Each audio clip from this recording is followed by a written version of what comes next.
Hi, I'm Nathan Ninja Monkey, and today I'm going to talk to you about how to plan that perfect trip to Japan. What you need to do step by step, the way that I do it when I plan my trips to Japan. So stick with me.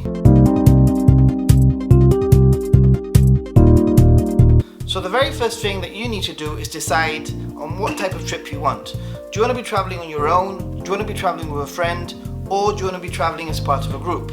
The very first time that I went to Japan, I actually joined a tour group and it was fantastic. It meant that I didn't have to worry about anything. I just followed the rest of the group. I was a little bit of a lemming. I just kind of went along with what everybody else was doing, and that meant that I had peace of mind throughout the whole trip. I actually traveled with Inside Japan tours and they were pretty good, brilliant in fact. I had a blast, and that was basically my maiden voyage into the land of the rising sun. So if you're a little bit worried about traveling around an Asian country with a completely different culture, with a completely different language, then my suggestion is that you do find a tour operator and just join their tour, because you're going to probably end up visiting most of the hotspots, tourist hotspots, and you're probably going to have a great time. But if you want to travel on your own, Japan is perfect for that also. If you're going to travel on your own, if you're going to travel with a friend, then don't worry. Japan is really friendly. Japan is really easy to move around. So stick to some of these tips that might help you out. So one of the first things that you really need to do is decide when are you going to travel. Now, Japan is a perfect country to travel any season. Say it be winter, spring, autumn or summer, it doesn't really matter. Each season is going to give you a different style, different type of trip, and whatever it is, just go and do it, because Japan is awesome any time of the year.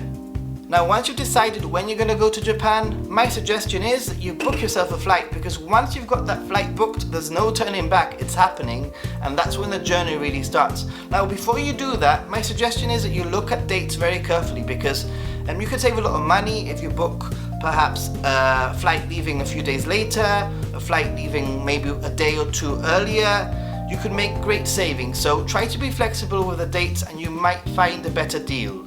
Okay, and once you know how long you're going to be traveling for, then that's when the journey begins. Get yourself an itinerary sorted. Now, my suggestion, and it's what I always tell people, is start with Tokyo, end with Tokyo. A Tokyo sandwich is awesome because it means that when you get to Japan, you settle in Tokyo, you have a few days to get over your jet lag, and then at the end of the trip, when you travel around Japan, you get back to Tokyo, you can relax a little bit before you head back home. So that's my suggestion. Get yourself a piece of paper, write every single day that you have available. So write the 12th, the 13th, the 14th, the 15th, the 16th, the 17th of July, for example, etc. And then start thinking of an itinerary. Write down the locations that you're going to be going to next to that list, basically. Starting with Tokyo at the beginning and Tokyo at the end, filling in the gaps. Now, my suggestion is that you check out some websites such as Hypedia.com or even Google Maps, because that's going to give you a really good idea of how long those journeys are going to be to those locations, how much those journeys are going to cost, and whether or not it's worth doing your trip in that order. You might find that when you start looking at Hypedia or Google Maps, you might find that you'll decide to get rid of some destinations. This happened to me in the past. Or you might find that you will reshuffle your itinerary altogether to make a different, more efficient itinerary. So check that out, it's really going to help you out. So once you've got your itinerary sorted, my suggestion is that you go onto a website that allows you to cancel your reservation, such as Booking.com, just an example. With Booking.com, I usually go on there, search for hotels, book my hotels, and then at a later date, review what I have booked, and if I need to cancel, I do. In fact, sometimes I even come up with two different itineraries, come up with two different bookings for those two itineraries, and later on, when I'm closer to the trip, I will decide which one I'm going to go for and cancel the rest. So that's just a suggestion. You probably save some money also. If you frequently look at the website, you'll probably find a cheaper hotel, or maybe find the same hotel but even cheaper. Just there might be a deal. So keep an eye out on those on the websites, and you could save some money there also. Okay, so this is a big one. You've probably heard about Japan Rail Pass a million times, and by now you've probably done a lot of research. This is probably not the first video that you've seen, but this is a Japan Rail Pass, and this is what's going to save you a lot of money. It's what's going to make your trip in Japan a breeze. It's what's going to make all the locals jealous. The Japan Rail Pass is something that you must look into, that you must research. Basically, my suggestion is that you use a website such as Hypedia to cost out how much all the train journeys would cost without the Japan Rail Pass, and then check out how much the Japan Rail Pass would cost you, for example, for a week or for 2 weeks, and probably you'll find that the Japan Rail Pass is actually going to be a lot cheaper and it's going to save you a lot of money. So Japan Rail Pass looks something like that. Really worth it. Basically, you just wave it at the gate and you can use all the JR trains, including the Shinkansen, the fast trains, and it is a godsend. Just one thing about the Japan Rail Pass, and that is that you do need to purchase this outside of Japan before you get to Japan. You cannot get this in Japan. So if you decide that you want to go for a Japan Rail Pass, you must do that before you leave. Okay, so another big one, pocket Wi-Fi. No, I did not steal this pocket Wi-Fi from Japan. I just happened to have bought one because I find this very useful for traveling in general.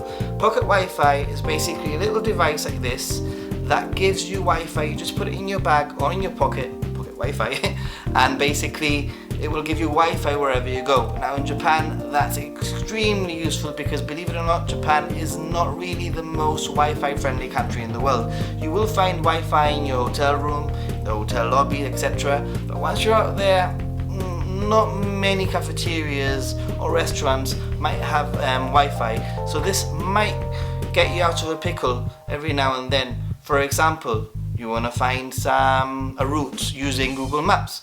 Pocket Wi-Fi will save your life. You want something translated, you can use Google Translate thanks to Pocket Wi-Fi. Pocket Wi-Fi has allowed me to do research when I'm at a temple. I want to find out a little bit more about a temple. I just go onto my phone and there I am. I know all about the temple and it makes it so much better. So Pocket Wi-Fi, once again, there's two ways of doing this. You can purchase your own device and put a SIM card in there.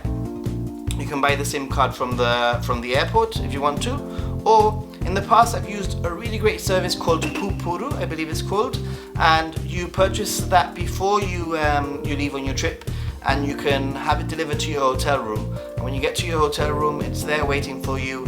You use it, and then at the end of the trip, you just put it in an envelope, give it to the hotel receptionist or the hotel reception to post, and no hassle, but easy peasy. So I really suggest Pocket Wi-Fi. It will make your trip so much better.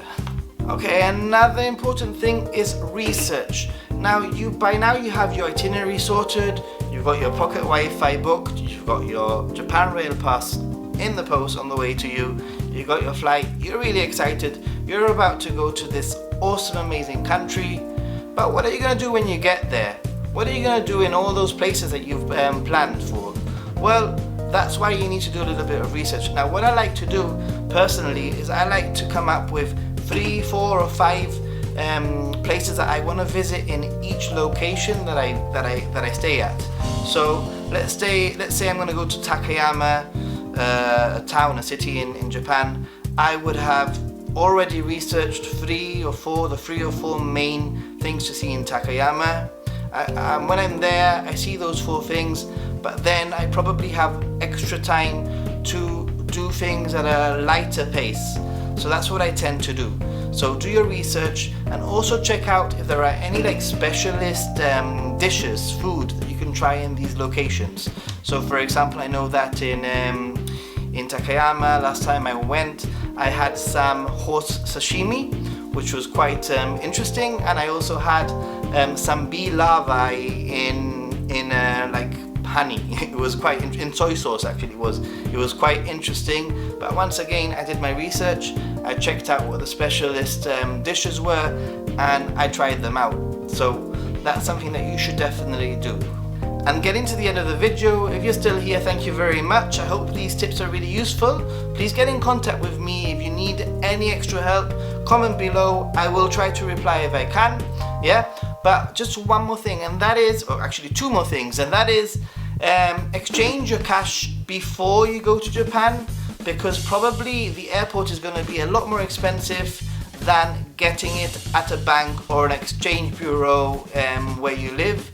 Also bear in mind that Japan is really quite the cash society. Unless you go to a department store where they will take your credit card, then you probably won't be able to purchase much in smaller stores. So take all your spending money with you before you get there, and don't forget that sometimes you need to book those yen in advance, so you might want to do that a few weeks before you actually go on the trip. Yeah, so that's another tip that I really recommend you follow.